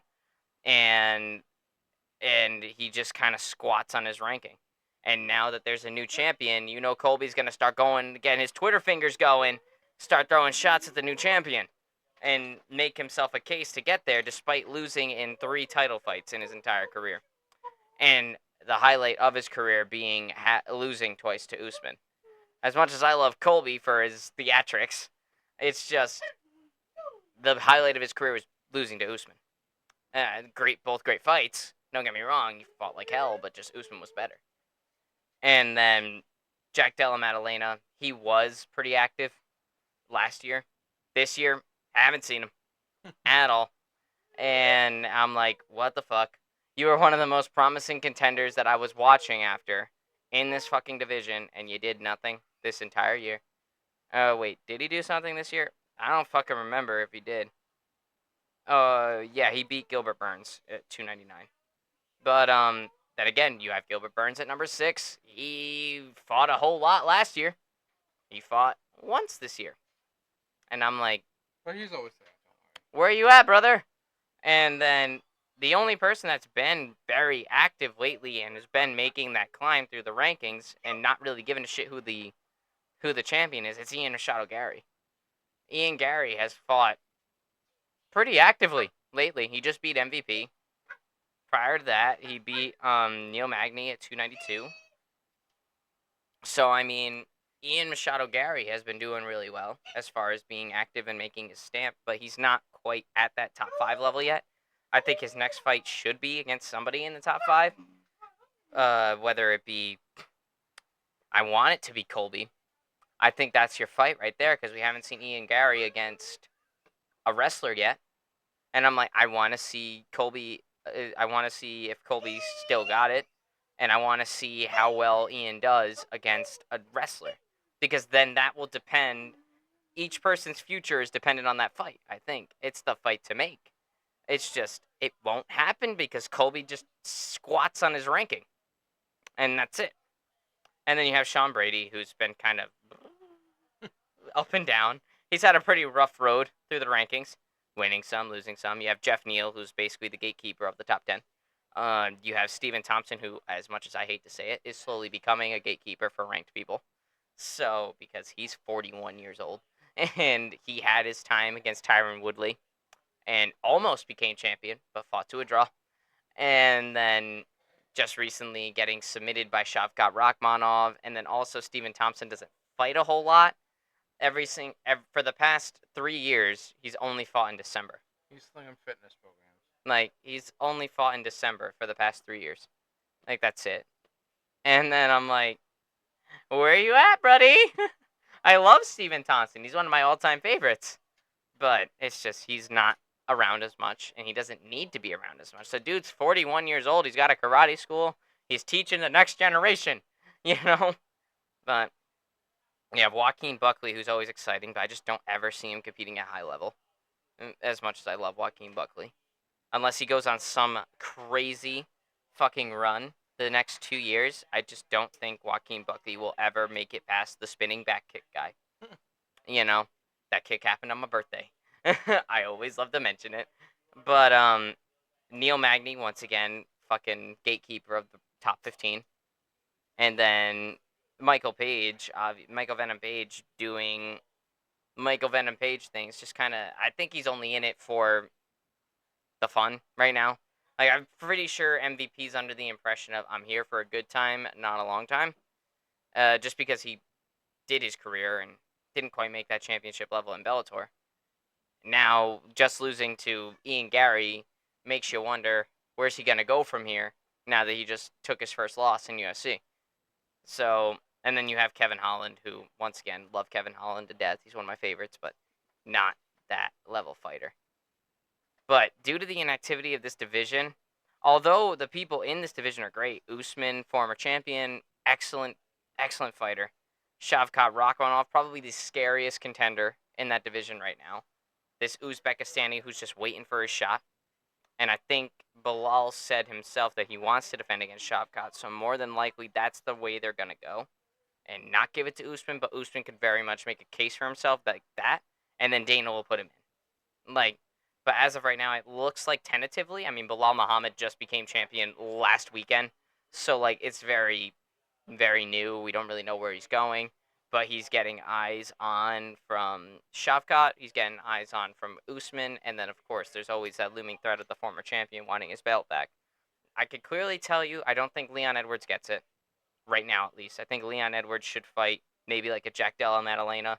Or have him fight Ian Gary. And just see where that goes.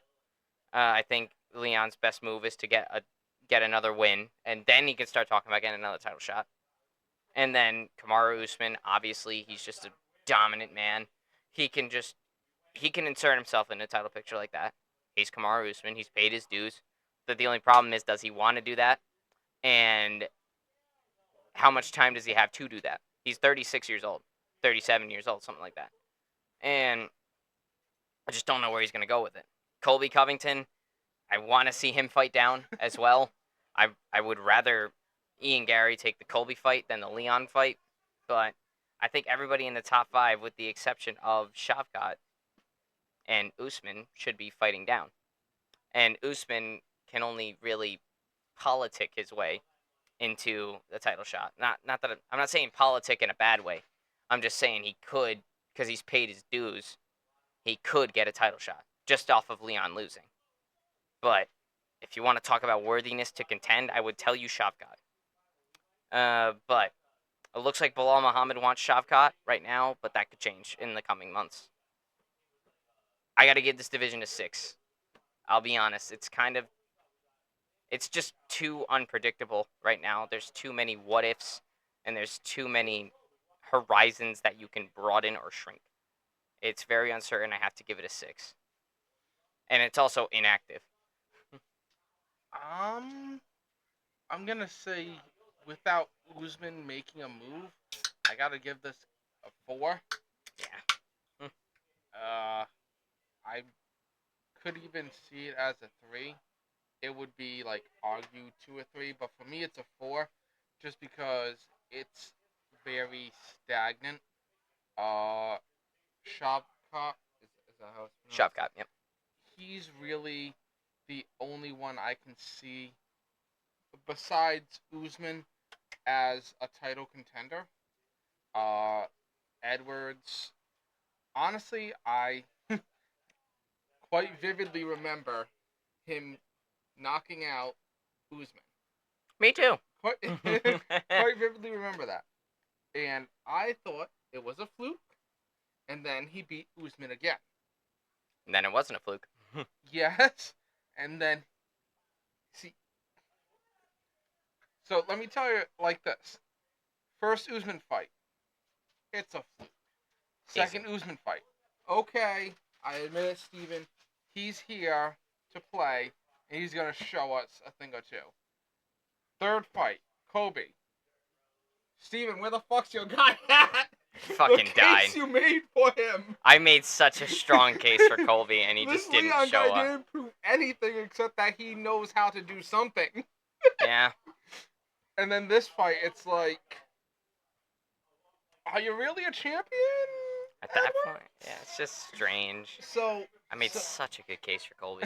I really so did. I don't see Edwards on the champion level at the moment. I don't see him with the um rematch title shot off the bat without having to pull some heel shit. That's my belt. I want it back or something. So what that equates is no movement. That's the problem with this division. And so that's why I say the state of this division is a 4, arguably a 3, but I'm going to say a solid 4 because the lineup, who's getting through Usman? Who's getting through? Who's Bilal. getting through Like, Bilal? Well, we'll see if Shavkat can. Those two have to fight next for me, Shavkat and fucking Bilal. But Usman is also possible title. he's the wild card of this entire division Well, that's right why now. I said without him making a move, Mhm. because then I can see some movement. Because if he does make a move for a title, bam, you got a title match there. Shavkat gets the next, bam, you got a title shot there. The loser of either of those matches can fight one of the top 5. Bam, you got movement, and you can see why it's being made and everything. So without Usman making it 4, arguably a 3. Yeah, just because of case, I'm gonna take my 6 and make it a 5 now. Just because you made me change my mind. You are very, very correct. You made a perfect point. Every single sentence you just spoke. My 6 is now a 5, possibly a 4. You are very correct. All right, I take it back. Now let's go after another division that's a little confusing right now. That being middleweight. All right, so middleweight's a really rough fucking division right now. It's blown way the fuck open. Well, not really blown open. It's very top heavy. It's the same problem that the women's flyweight division had. It's extremely top heavy. And it's also very open and not quite definitive at the top right now. You have Dracus du Plessis as your middleweight champion as this currently stands. The Israel Adesanya and Dracus du Plessis fight hasn't happened yet. It's August 2nd. It happens in a couple weeks. But Dracus du Plessis wins the belt off of Strickland. Sean Strickland beats Israel Adesanya, and Israel Adesanya beat Alex Pereira. Alex Pereira beat Israel Adesanya. It's a strange. But Strickland also stepped in for the Adesanya fight, right? Yeah, Strickland took that on like 5 weeks' notice. Something like that. So that wasn't even the fight that was made. That was a stepped-in fight. That step-in fight for Sean Strickland was supposed to be for Dracus du Plessis. We were supposed to get Adesanya du Plessis for the middleweight strap way back in September of last year.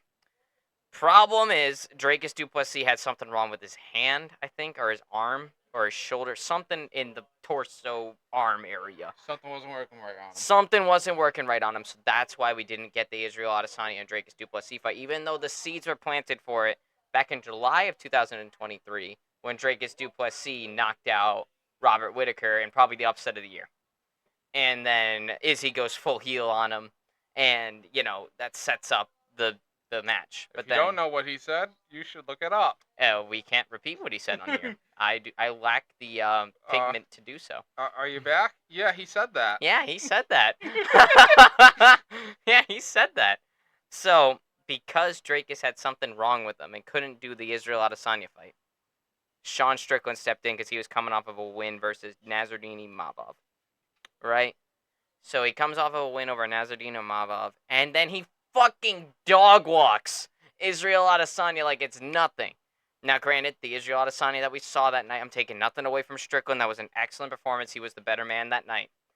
But that Israel Adesanya wasn't the Israel Adesanya I was used to seeing. It's like the one. It's like the Kobe you see in title fights. Yeah, it's like the Colby that I saw in the fucking title fight. That wasn't the right Izzy. It. And now, I would always tell you that Israel Adesanya is an elite level fighter. He is.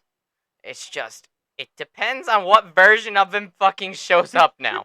If it's the version that beat Alex Pereira, doomed to everybody in the top 5, okay? But if it's the one that fought Sean Strickland, everybody's walking through him. You got an easy match. You got an easy match. Good on that. Let's see what's next. Good on you. So anyway, Sean Strickland beats Israel Adesanya in the most dominant fashion, like 4 rounds to 1 on 2 of the judges' scorecards, 5 rounds to none on 1 judge's scorecard. Domination of Israel Adesanya, who's the second best middleweight to ever do it. And him and Anderson Silva, they're pretty much parallel, them two. It's just, Izzy lacks the amount of title defenses that Anderson Silva had, but he also had to deal with higher level competition. That's a goat topic question. We'll do a podcast on that eventually, but there's just a lot of data that has to go into a goat discussion. But Israel Adesanya loses, then he takes a back seat. He just lets the division roll out without him. You had the first title fight since 2000, first middleweight title fight since 2018 between Strickland and Duplessis that didn't involve the name Israel Adesanya, which is insane to me. It was since 2018. Every middleweight title fight that you saw from 2018 to then had Israel Adesanya on it. The first fight without Israel Adesanya for the middleweight title, Strickland Duplessis, because Duplessis was the number 1 contender by right. He was the number 1 contender. You knock out Robert Whittaker, the guy that was guarding the dude at the top, you're gonna get number 1 contender. But then the dude jumps the line, beats the guy at the top, and now you rightfully get a title shot. Has fight of the year with Sean Strickland, right? Comes out on top at the end. Albeit it's a little controversial, but it was a coin flip at the end of that fight, man. I know a lot of Sean Strickland fans will swear by that he was robbed. I don't think so, man. That was a pretty close fight. I didn't know who won by the end of it. And I was rooting for Strickland. Don't get me wrong, I was rooting for Strickland. But now Drakus Duplessis is the champion. Drakus Duplessis hasn't fought since January. Sean Strickland has fought since then. He fought 302. Absolutely dog walks Paulo Costa the same way he beat Israel Adesanya. Just walks him down. And then Israel Adesanya gets that title shot against Drakus Duplessis, jumping Sean Strickland, who just had a close fight with Drakus. What's Whittaker been up to right now? Whittaker just knocked out Ikram Aliskerov. So that's another thing. There's not a clear-cut number 1 contender currently after this fight. It looks like there's a little bit more clarity. There's rumors. Obviously, this is not confirmed. But there's rumors that Robert Whittaker is going to fight Khamzat Chimaev, who he was supposed to fight in June when he knocked out Ikram Aliskerov. He was supposed to fight Khamzat Chimaev. But Chimaev pulled out, illness. He's back now. But now October looks like Robert Whittaker, and there's talks that Robert Whittaker and Khamzat Chimaev are going to solve that beef. Right? They're going to solve that beef. And then whoever wins that will get a title shot, probably. So that probably means that Sean Strickland is just waiting to see who wins the Israel Adesanya and Drakus Duplessis fight. So that tells me that Sean Strickland is your number 1 contender right now. If those rumors are true, and the talks are in place between Robert Whittaker, Khamzat Chimaev, Dana White, and Hunter Campbell, that's what they're going to do, then let's see it happen. Let's have Strickland go in there. He does deserve it, after all. I would say he has a very good case to be the number one contender right now, if not the one contending for the belt. But, Israel Adesanya is Israel Adesanya. Big name. People give a shit about him. He sells tickets. He puts asses in seats. So naturally, Dana White's going to put him against Dricus du Plessis. Plus, Sean Strickland's a great fighter, but he's also an idiot. All right, he says some shit that is just so supremely out of pocket that Dana's kind of like, all right, let me put the guy that has a better following in this. That guy has a head on his shoulder. All right, well, put him first. You can get next. Sean Strickland's great. I do enjoy a good old Sean Strickland interview every now and again, but sometimes, guys, the shit he says is idiotic. And when he says that stuff, Dana White probably goes, ugh, in his seat because he's like, this motherfucker is holding my fucking belt. What the fuck? It just, and obviously he can't rig it. Well, wow. Just put Mike Bell on. Just put Mike Bell on. But it looks to me that this division has been cleared up in the past week or so, past 2 weeks. So it looks like Sean Strickland's your number one contender. He's going to wait out the title shot because he said he doesn't want to fight for anything but the title right now. He doesn't want to fight Whitaker because he doesn't think he has to fight Whitaker, which, fair. You had a very close fight with Dricus du Plessis. You should get that rematch.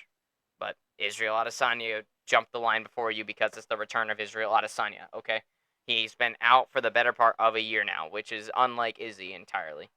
So whoever wins this Dricus du Plessis and Israel Adesanya fight will rematch Sean Strickland. So I want Whitaker to get the winner or loser of that fight. What between Sean Strickland and whomever wins this title fight? Yes. Yeah, me too. Well, if Whitaker beats Hamzat, assuming that fight gets confirmed, obviously there's nothing confirmed right now. Then I might still want to see Whitaker. Me too. I am very much on a train. I mean, I love Israel Adesanya. I love Strickland in a very unique way. It's strange the way I like Strickland, but and even Dricus du Plessis, his fighting talks for itself. He's a very good fighter. I'm a fan of all three of those guys at the top in their own way. If I had to choose a favorite, Izzy. But as of right now, I'm very much on the train that I want Robert Whitaker to get his belt back. So I want to see him fight for a title shortly and soon because I don't know how many years he's got left in him. He's 32 years old, so he's very much still young, but he's also been fighting since he's like 22. So, depends. How much time does he have left? I want to see him fight for that middleweight strap and get it back before he retires at some point. So I guess naturally I would want Whitaker to get instantly inserted into a title fight, and I probably will root for Robert Whitaker just because he's a likable guy. I think like everybody in the MMA community can say they like Robert Whitaker. He's just a good guy. And I don't understand how you could dislike Robert Whitaker unless you're like a really toxic Izzy fan. Which I'm an Izzy fan, but I'm not like that much of an Izzy fan. Like, it's just how it goes. But this division right now, and then after this big mumbo jumbo at the top here, there's Nasruddin Imavov, Jared Cannonier, Marvin Vettori, Brendan Allen, Paulo Costa, Jack Hermanson, and Roman Dolidze. All of those guys I don't think beat any of those three, if I'm honest with you. So, although it's really, really exciting to see these top three guys go at it, the Stricklands, the du Plessis, the Whitakers, and the four actually, and the Adesanyas, as entertaining as those four are, everybody else in this division is kind of shallow. If I'm being honest with you, it's just kind of out in limbo. And I just don't think they're that level fighter. Obviously, I didn't even think Sean Strickland was that level fighter, but then Sean Strickland beat Izzy. I could be completely wrong. But just taking it at face value, Marvin Vettori's had his shot twice and failed. Jared Cannonier had his shot and failed. Imavov is still so fucking new. I just don't know where he's going to go. And Robert Whitaker, Izzy, Sean, and Dricus are like the cream of the crop at the top of this division. And then obviously you have the looming threat of Hamzat Chimaev in this division. But because the top four at middleweight, including the champion, are so like closely intertwined with each other, they're all about maybe one or two fights, not even, like one fight removed from each other. That's exciting and all, but that's not good for a division at all. So, I would have to give it a 5 right now, just because all the top heaviness and everybody being one fight removed and everybody having a case to fight each other. It's just not good for the rest of the division. So I'll give it like a 5-6 around that range. I'm right there with you. I got a 5 for this, arguably a 6, if only because with those 4, it's like this. Sorry, like this. You can go like this, They're like all this, like this.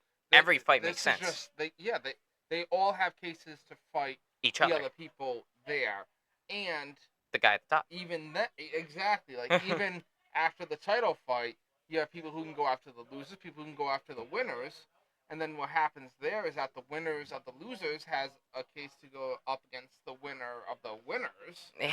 and the losers can fight the losers.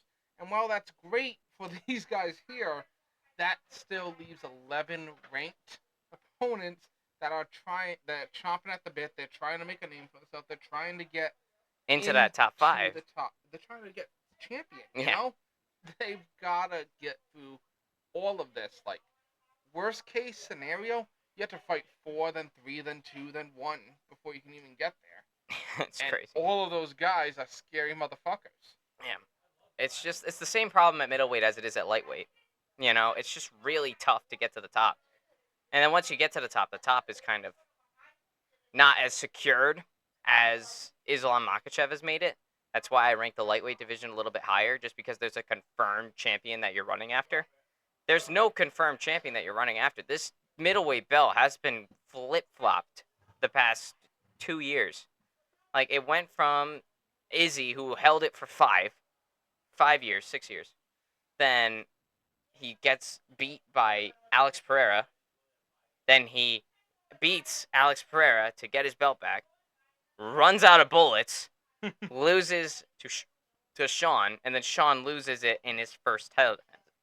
And now Drakus is about to go into his first title defense, and depending on the version of Israel Adesanya that shows up, could fucking lose it, you know? There's always that chance. You can always lose a fight. But if the version of Izzy that dominated the division from 2019 to 2022 shows up, doomed to Drakus. And especially the version that fought Alex Pereira, doomed to Drakus. But if it's not, and Izzy really is just kind of coasting this shit, like he did in the Strickland fight, this is an easy title defense for Drakus. He's just going to take him down. Hold him there. Don't even got to submit him. The big thing I'm worried about, especially with the way you phrase it there, is like there's a certain concept where you can only do something once. Like you can only pull this off once, and then you lose the ability to do that. It's a popular thing throughout games, animes, and whatnot. And I really hope that isn't what happened to Adesanya. Like he achieved his ultimate final form that he only used once against Pereira, and that's how he got his title back. Because then he's not going to live up to what that fight was. And I really hope it's not that case. Me too. I mean, I want Izzy to win that fight. I'll be honest with you. But right now, I can't tell you with confidence that he does. I'm my early favorite. Obviously, we're not doing official predictions right now. That'll be next week. But my early favorite's Drakus right now, just because I'm so uncertain of which version of Izzy is going to show up. Although I want Izzy to win. Although I want Izzy to rematch Strickland and just see what happens this time around. If it's the same recipe, just redone, or if it's that was a fluke, that wasn't me, this is me. You know, I think Israel Adesanya needs this fight more than Drakus, if I'm honest with you. Drakus doesn't really need the Israel Adesanya fight. He's kind of already there. He's got storylines with Robert Whittaker. Obviously, Whittaker's going to be like, I want my rematch. Oh, and then he has a storyline with Strickland. I beat you. No, the fuck you didn't, motherfucker. I beat you. And then there's that storyline there. And just there's a bunch of different ways that Drakus can go. He doesn't need Izzy. But Izzy needs Drakus. If he beats Drakus, that'll be a testament to Israel Adesanya that he's still him. But you also got to look at it. Israel Adesanya is 35 years old. He has a lot of money. Is he as motivated as he was to defend that title, to win back that title, to become the first ever 3-time middleweight champion? That's a big fucking feat. All right. It's just, I don't know. He also got a pretty fun YouTube channel. Yeah, yeah, he does have a fun YouTube channel. Now let's talk about a division that's probably the most functional division right now, the light heavyweight division. This division was in shambles just a year ago, but since then, Alex Pereira has your champion, has just been dominating this division. There's a clean cut number one guy. There's a clean cut champion that everybody's chasing after. This division's wide open. He's fighting the contenders he's supposed to. He fights all the damn time, and I fucking love it. This light heavyweight division was in shambles a year or two ago. Now there's order, especially now with Alex Pereira's head kick knockout over Yuri Prohaska. It's and left hook knockout of Jamal Hill. That just cleaned this entire division up. Because then there's no more questions. This was a division that was plagued with injuries and people relinquishing titles, right? Which, respect. You're respecting the sport, and I love that. But this division was plagued with that damage, the injuries. Now you have this one guy that's just owning motherfuckers, right? And now, Stone fist. and it's just, and there's a clean cut number one contender right now. Alex Pereira said it. He doesn't want to move up to heavyweight. He wants to defend against Magomed. He's going to defend against Magomed Ankalaev. We're finally going to see him against a wrestler because he hasn't really gone up against a wrestler. But how well he handles Magomed, I don't know. But am I excited to see him fight Magomed? Fuck yeah. Oh, that's also how well Magomed handles a fucking punch. Exactly. And this Alex Pereira has beaten everybody that was a threat to him. That's Yuri Prohaska, probably the biggest threat to him, I would say, out of all the people that he faced. He beats him twice. Knocks him out twice. And then Jamal Hill knocks him out. UFC 300, biggest stage. Jan Blachowicz knocked. That one still has some meat on the bone because I think Jan Blachowicz won that fight against Alex Pereira. There's still unanswered questions with Jan Blachowicz and Alex Pereira, so there's another second place guy. Your number one contender is Magomed Ankalaev. Obviously, he hasn't fought for a title yet. He's the only guy in the top 5 that hasn't held or competed for the belt, and he kind of deserves it at this point.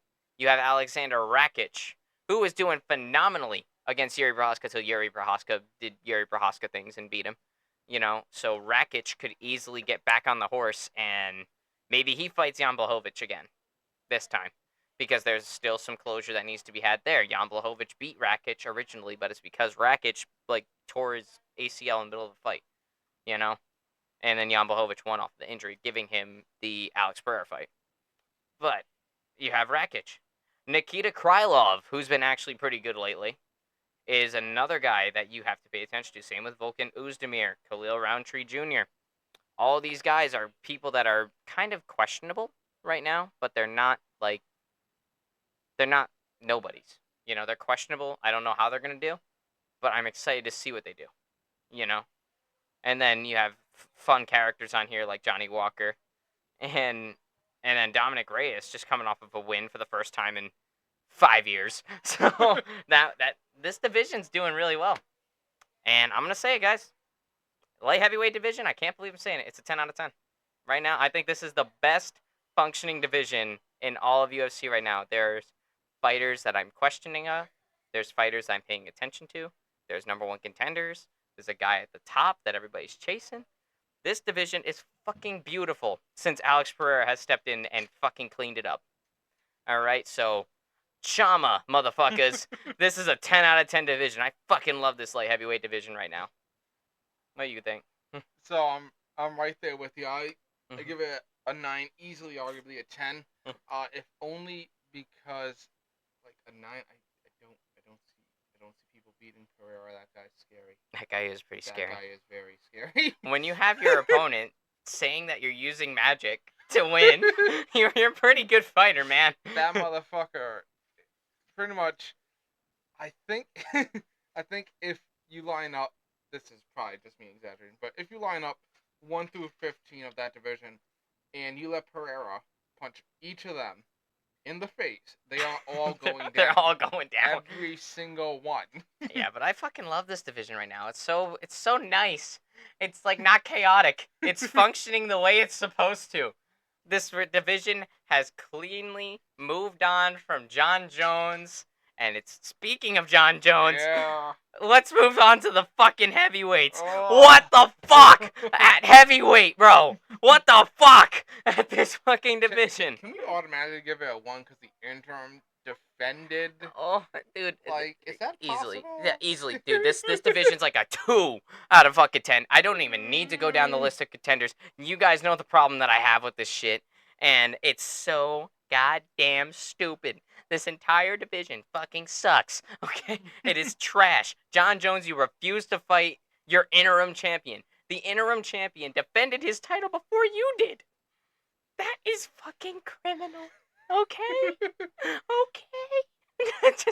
That's criminal. Why did the interim champion defend before the undisputed champion? And the undisputed champion wants to fight old man Stipe, who's been quasi-retired for almost 4 fucking years now. And now you're like, I want to fight that guy. I don't want to fight that guy. Forget the guy that's actually the #1 contender. I want to fight that guy who's been quasi-retired for 3.5 years. He's just been doing his volunteer firefighting, getting kittens out of trees, you know? It's just like... And then you have Cyril Gahn, who doesn't fucking fight. He only fights on the goddamn France card. But they always hype him up every time. And I'm like, what the fuck? Yes, I know he's good, but he's spoiled with his talent, and he chokes in every title fight that he's in. And you have fucking Alexander Volkov, who... I hate his back tattoo. Alexander Volkov, who's the most questionable contender out of all of them. This dude wins. This dude loses. Then he wins. Then he wins. Then he loses. Then he loses. Then he loses. I'm like, what the fuck with this guy? His record is 38-10. He's number 3 in the world. What the fuck? And then you have Sergey Pavlovich, who, hey, to be honest, he's pretty good. It's just he kind of goes out there and just starts swinging at you. He might have direction. He might be able to go somewhere. Exactly. He has direction. Alexander Volkov, the most questionable motherfucker ever. Cyril Gahn doesn't fucking fight. John Jones picks his fights and doesn't fucking fight. And then Tom Aspinall is the only good heavyweight right now. And well, except Sergey. Sergey's good. I like Sergey Pavlovich. Curtis Blades just lost, thank God. I'm really hating on the entire heavyweight division right now. Stipe Miocic, I don't know how he's maintained number 6.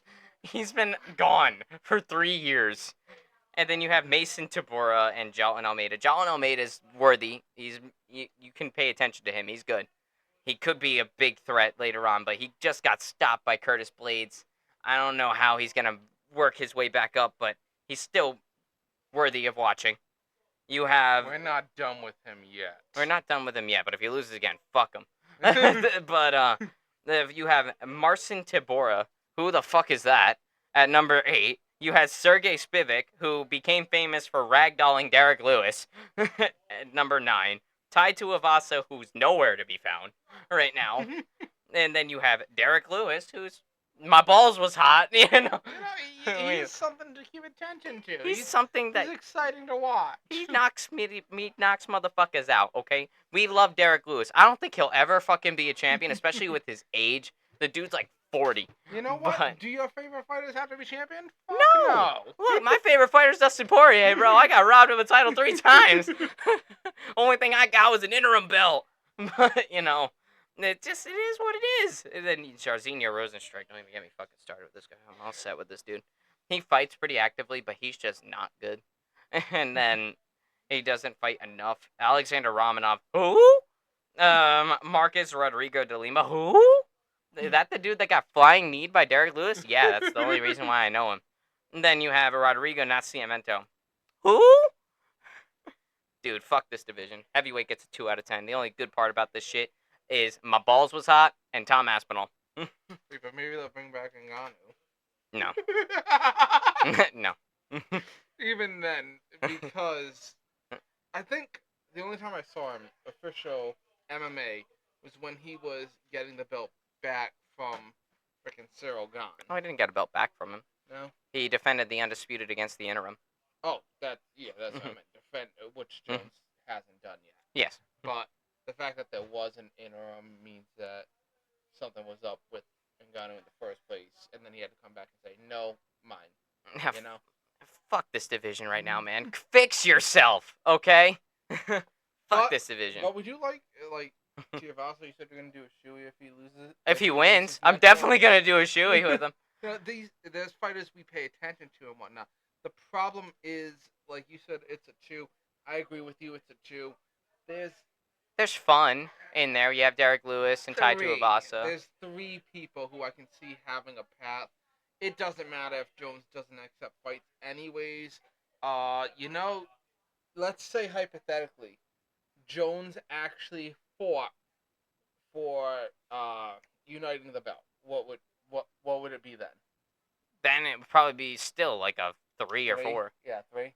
That's what I go for. Like- Just because it's very sluggish in movement, and because to get from A to B to C, there's like no real discernible order you can see. Yeah, because everything's such a coin flip in this division. There's no clarity.